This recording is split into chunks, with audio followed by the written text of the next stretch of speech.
Bienvenidas y bienvenidos estudiantes de la asignatura de Biología de primer grado a la programación de Aprende en Casa. Recuerden que esta es una propuesta de la Secretaría de Educación Pública para que desde su casa tengan acceso al conocimiento y mantengan el seguimiento de sus estudios. El título de esta sesión es ¿En dónde reside la continuidad de la vida? Donde verán las características y funciones básicas de los cromosomas, genes y ADN. No olviden integrar en la carpeta de experiencias las ideas principales del tema, anotaciones y preguntas. Antes pensábamos que nuestro futuro estaba en las estrellas, ahora sabemos que está en nuestros genes. ¿Qué les parece esta frase de James Watson, uno de los descubridores del secreto de la vida? Iniciaremos con la estructura básica que nos conforma como seres vivos. Viajaremos al núcleo de nuestras células. Conoceremos sus características, componentes y funciones. Continuaremos con los cromosomas, contemplaremos su danza y llegaremos hasta nuestros genes. Veamos qué se almacena en el núcleo de la célula y cuál es su tarea. Tu cuerpo es una máquina perfecta, diseñada para caminar, correr y saltar, entre muchas otras cosas. Y esto es gracias a las células que lo conforman. Como sabes, tenemos diferentes tipos de células en cada uno de nuestros órganos y tejidos. Tenemos células de la sangre, células musculares, células óseas y células del cerebro llamadas neuronas. Y cada una, por diferente que sea, cumple una función vital en nuestro organismo. ¿Alguna vez te has preguntado quién dirige el funcionamiento de la célula?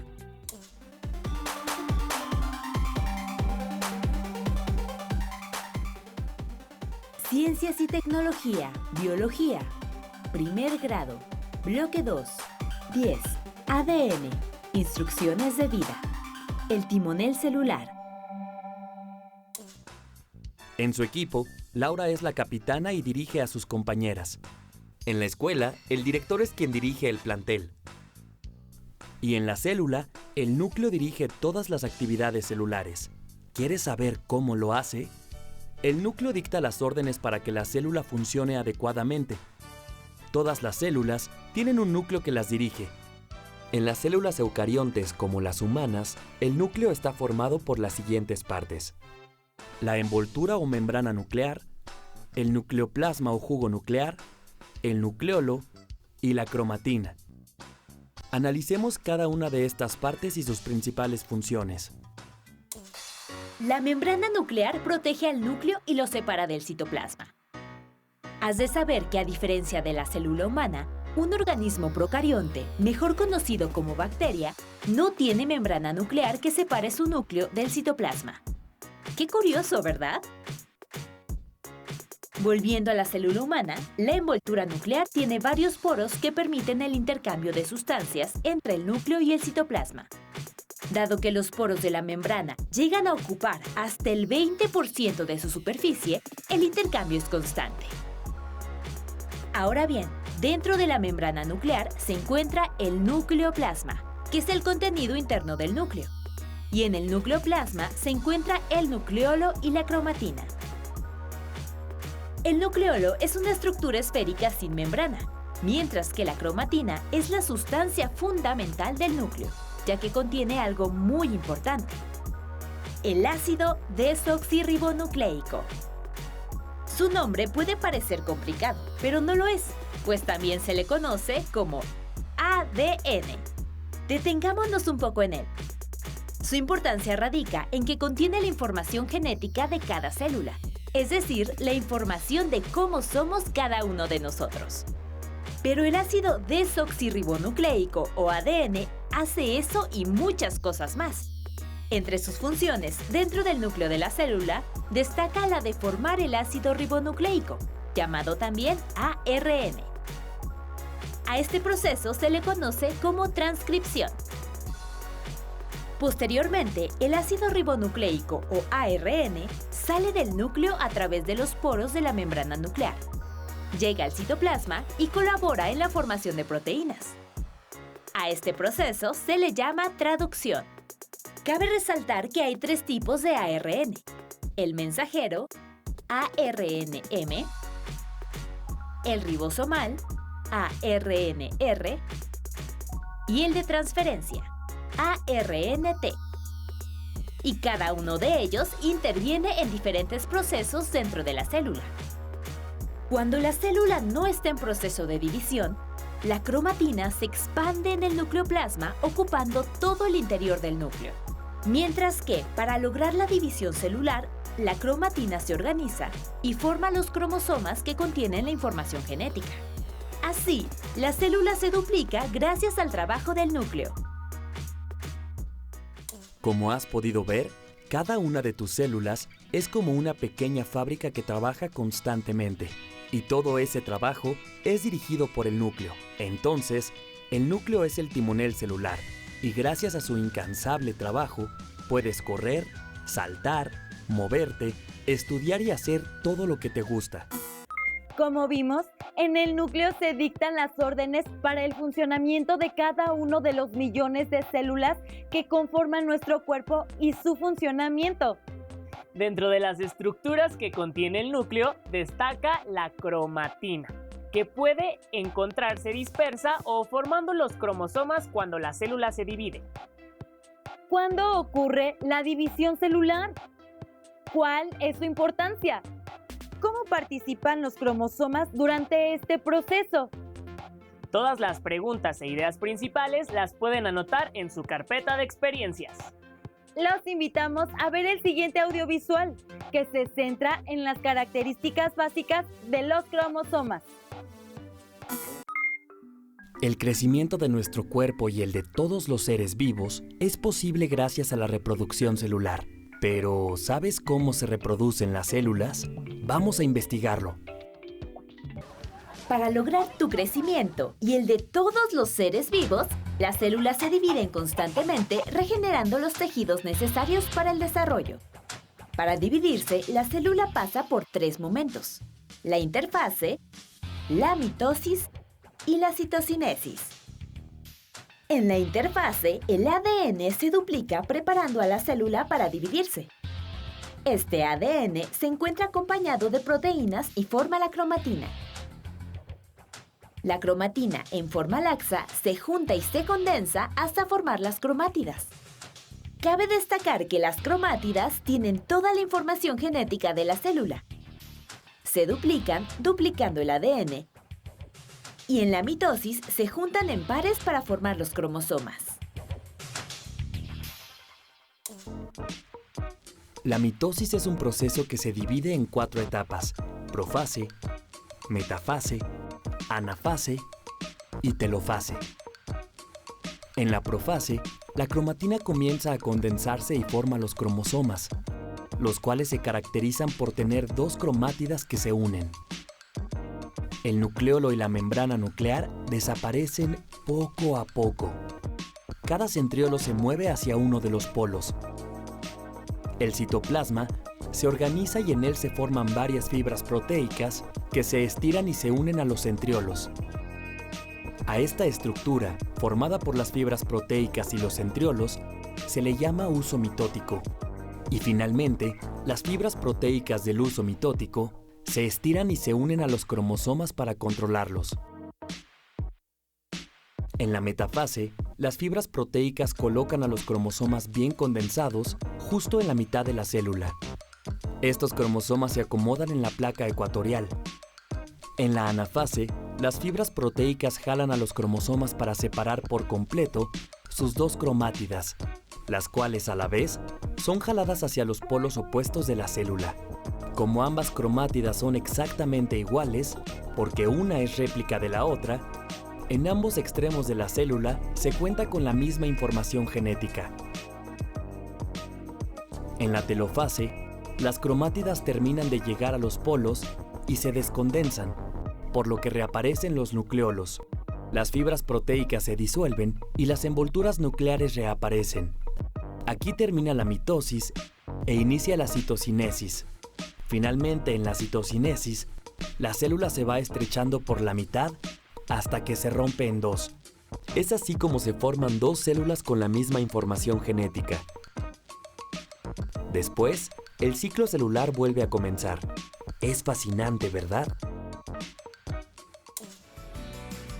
Todas las células de nuestro cuerpo tienen la misma cantidad de cromosomas, es decir, 46, y se dividen cada día, cada hora, cada segundo.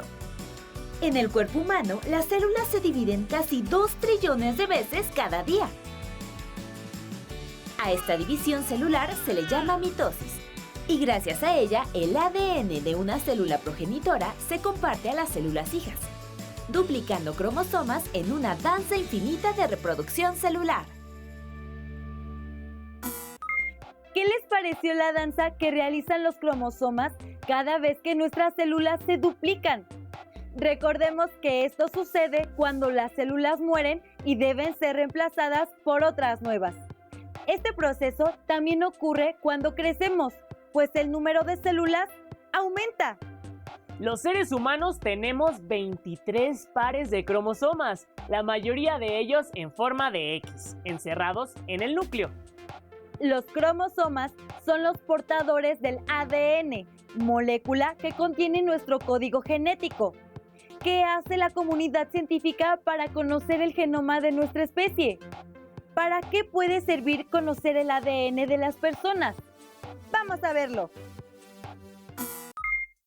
El ADN o ácido desoxirribonucleico es una molécula que conforma el material genético. En este ácido se encuentran todas las características hereditarias de los individuos y la información necesaria para fabricar las proteínas requeridas en el funcionamiento de las células. Pero, ¿realmente para qué nos sirve conocer el ADN de una persona? Antes de responder a la pregunta planteada, primero recordemos que la humanidad no cesa en su curiosidad por conocer y entender qué es la vida. Con esta consigna, un grupo de investigadores en Estados Unidos iniciaron el Proyecto Genoma Humano, que consistía en desarrollar métodos y técnicas bioquímicas para entender el ADN, lo que ahora conocemos como secuenciación. Poco después, dada la magnitud e implicaciones de este proyecto, se creó el Consorcio Público Internacional, con más de 1,000 investigadores en más de 16 universidades e institutos de países como Estados Unidos, Gran Bretaña, Francia, Alemania, Japón y China, entre otros. Aunque también por su lado, el Dr. Craig Venter fundó Celera Genomics, una compañía privada cuyo objetivo era secuenciar el genoma humano mediante una técnica automatizada. De esta manera comenzó la carrera por secuenciar el genoma humano. Pero, ¿cuáles son los usos de la secuenciación del ADN? Gracias a la secuenciación, ahora es posible determinar el orden de los nucleótidos de una molécula de ADN.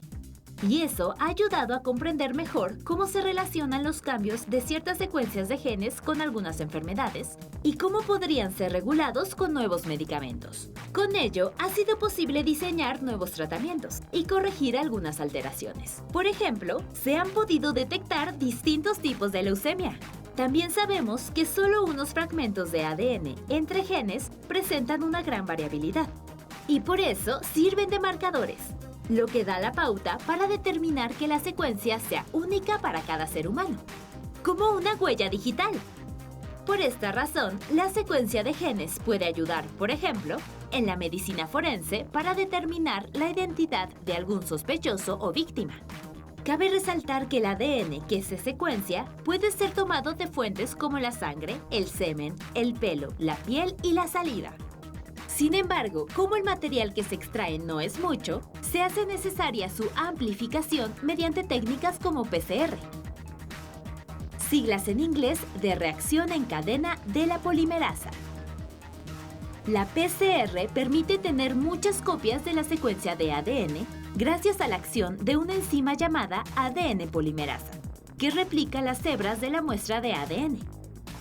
Esta técnica también se utiliza en muchas áreas de la biología y la medicina, como la investigación en biología molecular, el diagnóstico médico e incluso algunas ramas de la ecología. La secuenciación del ADN es una serie de procesos químicos y biológicos desarrollados por un grupo de científicos de todo el mundo. Y gracias a sus descubrimientos, fue posible desarrollar el procedimiento conocido como PCR, el cual, a partir de una mínima muestra de sangre o saliva, puede replicar la cadena de ADN, Conocer el ADN nos permite saber más sobre la herencia, las enfermedades, la identidad y el parentesco. Además, tiene varias aplicaciones científicas. Qué interesante ver que a lo largo de la doble hélice de ADN, los genes se encuentran ensartados, como perlas brillantes en un hilo. También es apasionante saber que el rápido avance de la tecnología y el intenso esfuerzo de la comunidad científica ofrecen la promesa de revolucionar los tratamientos médicos, crear nuevas terapias y curar enfermedades que en otros tiempos eran incurables. La secuencia de genes ha permitido leer el código de la vida, saber más acerca de la herencia biológica y conocernos más. Por ejemplo, saber que la diferencia entre un virus, un pez, un insecto, un ratón y un ser humano está en la secuencia de genes. ¿Cuál de todos los seres vivos creen que tiene más genes en su organismo? Escuchemos lo que dice el doctor Lascano. El color de ojos, el tipo de cabello, la apariencia física es producto de nuestra genética. Los genes, también conocidos como instrucciones, determinan todos los aspectos de un organismo. Pero ¿cuántos genes componen al ser humano? En la época, y estamos hablando de hace 15 años más o menos, todo el mundo pensaba que tendríamos unos 100,000 genes los humanos. Y entonces era un poco la extrapolación de un gen, una proteína, un gen, un rasgo de los seres vivos, un gen, un gen inteligencia, un gen rodilla, un gen preferencia sexual, esta cosa tan reduccionista, hasta que nos dimos cuenta que tenemos menos genes que algunos reptiles y que lo que hay es una edición de genes. Pero el cálculo que la mayoría de los científicos aceptaría es que tenemos unos 20,000 genes. Estos genes conforman el ADN o ácido desoxirribonucleico, que es la molécula informativa de la vida. Las moléculas del ADN están conformadas por 2 hélices torcidas y emparejadas. Cada hélice está compuesta por 4 unidades químicas denominadas bases nucleótidas: adenina, timina, guanina, citosina. El genoma humano contiene aproximadamente 3 millones de estos pares de bases, que se encuentran en los 23 pares de cromosomas dentro del núcleo de todas las células, que a su vez se pueden secuenciar. Pero hay un rejuego. Piense, por ejemplo, en la palabra hipótesis.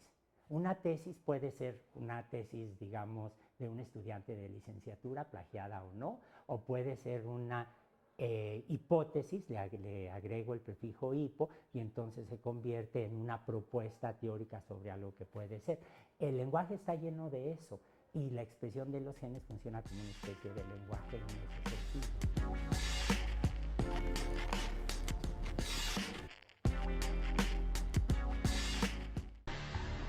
Los avances en genómica han permitido la clonación de mamíferos, entre ellos la oveja Dolly, el primero clonado de la historia. Dolly se desarrolló casi completamente bien, excepto por un problema, que habían secuenciado el DNA, habían clonado el DNA del núcleo, de la madre, pero no clonaron las mitocondrias. Las mitocondrias fueron bacterias de vida libre. Tienen su propio DNA, tienen su propia genética, que es una genética como la de las bacterias. Y los humanos heredamos las mitocondrias de las mamás. O sea, un humano, cualquiera, usted, yo, los compañeros de las cámaras, etcétera, somos más hijos de mamá que hijos de papá. Si alguna razón tiene el 10 de mayo, es celebrar la herencia de las mitocondrias.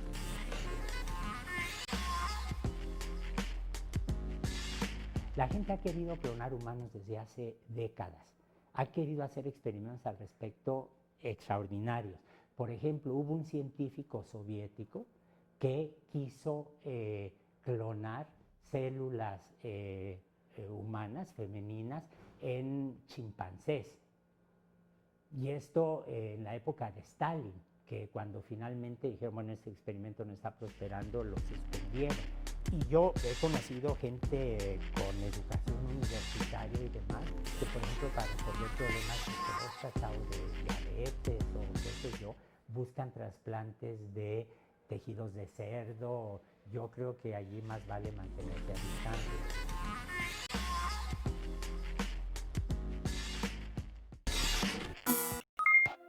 ¿Qué fue lo que más les llamó la atención de esta última parte? Fue muy interesante saber que tenemos menos genes que algunos reptiles.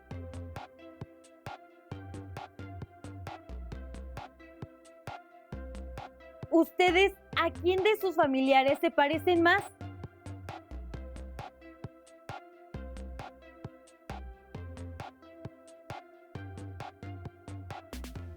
¿Cuál característica física es más común en su familia?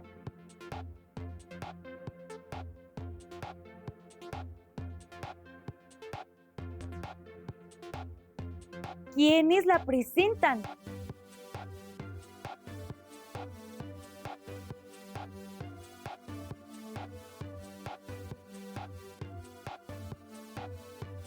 Elaboren un árbol genealógico. Incluyan a sus padres, abuelos y bisabuelos.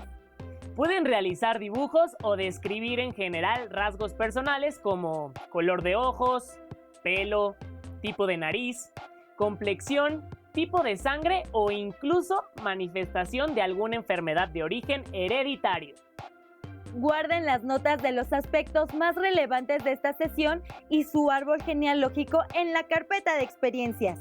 Para conocer más sobre este apasionante tema, les recomendamos la lectura del libro de Horacio García Fernández, La cacería del genoma humano. Hemos llegado al final de este asombroso programa. Los invitamos a que nos acompañen en nuestra siguiente sesión de Aprende en Casa. ¡Hasta pronto!